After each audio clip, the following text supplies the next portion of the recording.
This is Metro Manila. It's the slums. It's the biggest slum community in the world where 4 million Filipinos are densely packed. They are the city's informal settlers. They are also called the urban poor. Their situation is so miserable that they eat garbage food waste. What if you live in the slums of Manila? What kind of life would you get? And what is Pagpag? Why do the people of slums get crazy over it? This is Filipinos Ask What If? And here's what would happen if you live in the slums of Metro Manila. Now, just a little bit of a request. If you're new to this channel, please don't forget to click subscribe and hit that bell for you to be notified of the new videos. It's already 3 in the afternoon, and this family is only just having their lunch and also their first meal of the day. They only have had a sachet of powdered coffee drink mixed in hot water for breakfast just for them to warm up their hungry and cold stomach. And tomorrow? Well, just take one day at a time, for tomorrow is but another day for them to weather through. This is the typical scenario of most families in the slums of Manila, the biggest slum in the world. Why is Manila home to the biggest slum in the world?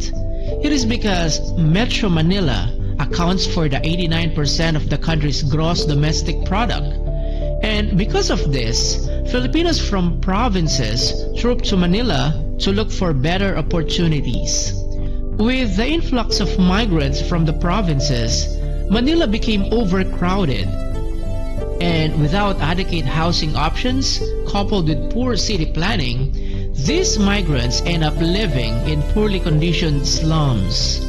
They can be seen in floodways like the one in Mangahan East. They are also prominent in the Baseco compound along the Pasig River. They can easily be spotted along roads or highways in Commonwealth Avenue. And they are in the dump sites of Payatas and Tondo. The garbage dump site is so huge that a mountain of garbage has already been formed. Let's dig into the heart of the slums of Manila. Once you enter the slums, you'll feel like you are in a maze. You'll be walking through complicated and dark alleys. It's a common sight to see cockfighting games like this. Kids are scavenging for food, and the smell of human waste is overwhelming. Young mothers are nursing their kids. The ground is made up purely of rubbish mixed with human and animal waste. You'll get your shoes covered with the unknown, and drips of water of God knows what it is splash in your head as you penetrate into the deepest part of the unknown. Life is a daily struggle for these squatters, whose families can number 12 to 14, giving the Philippines having one of the highest birth rates in Southeast Asia. Thousands of families illegally made home by the riverbank, with planks of wood and metal barely raising them above the toxic river flow. Families here really had nothing. Their job every day is to pick floating debris from the river in hope of finding something worth selling. This is a garbage dump site. Loads of trucks come and go here every day to unload the trash collected from the people of Metro Manila. The place is called Aroma and is situated in Tondo, Manila. It's called Aroma because... do I still need to explain why? Imagine the smell of a dead rat. Now, make it thousands of dead rats, and that's the smell you can get from this dump site. But to the people of Aroma, this is the best smelling thing in the world. It is because the dump site is their source of livelihood. They scavenge for empty plastic bottles, scrap metals, plastics, and anything of value for them to sell. They can earn at an average of 50 to 100 pesos per day. Now, that's the amount that each family of 12 to 14 members would have to allocate just for them to survive the day. And speaking of daily survival, people from the slums of Manila also sort out garbage food waste from restaurants and fast food chains. They call it Pagpag. It is leftover food from restaurants that customers don't finish that gets thrown into the garbage.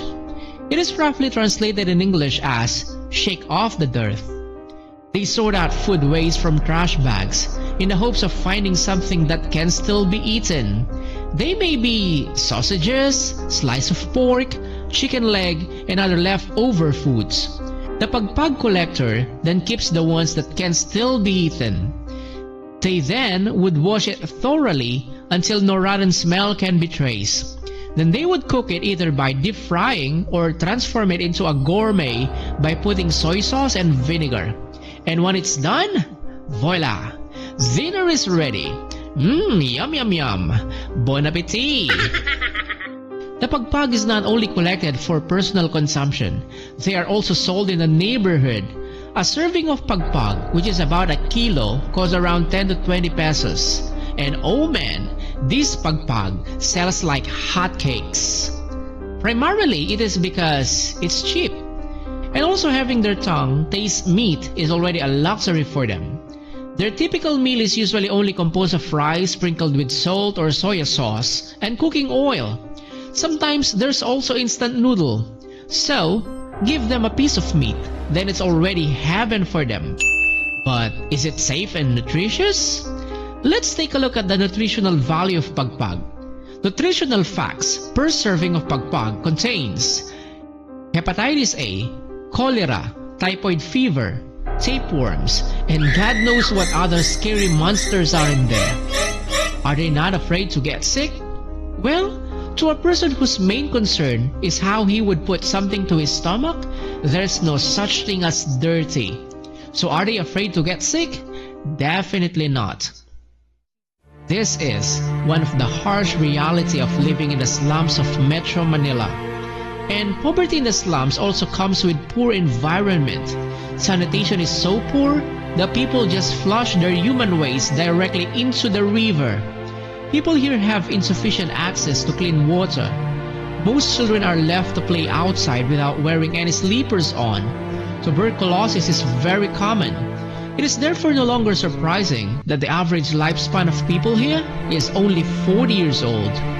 And with poverty and poor sanitation, crimes thrive in this environment. Just to earn some cash, people here resort into selling drugs. And also come along with the slums are the issue of prostitution, malnutrition, child exploitation, and being taken advantage of by politicians during election period. The slums of Manila are a series of interconnected plethora of other problems.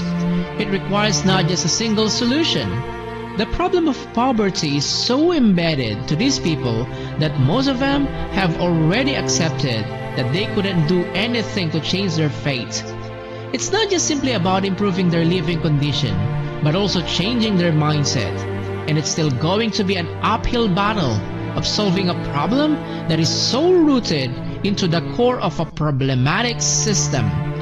But as the ever-beautiful Miss Universe Catriona Gray once said, I work a lot in the slums of Tondo, Manila, and the life there is it's poor. And I would bring this aspect as a Miss Universe to see situations with a silver lining. So, perhaps, the silver lining lies in the smiles of these people that even though they are in a condition that is considered to be miserable, they can still smile.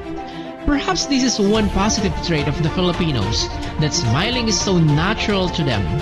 They know how to simplify a complicated thing called life, that amidst their sufferings and hardships, they still know how to appreciate the little things that they have. So the next time you complain about how miserable your life is, think first how worse, compared to yours, the living conditions of the people in the slums are.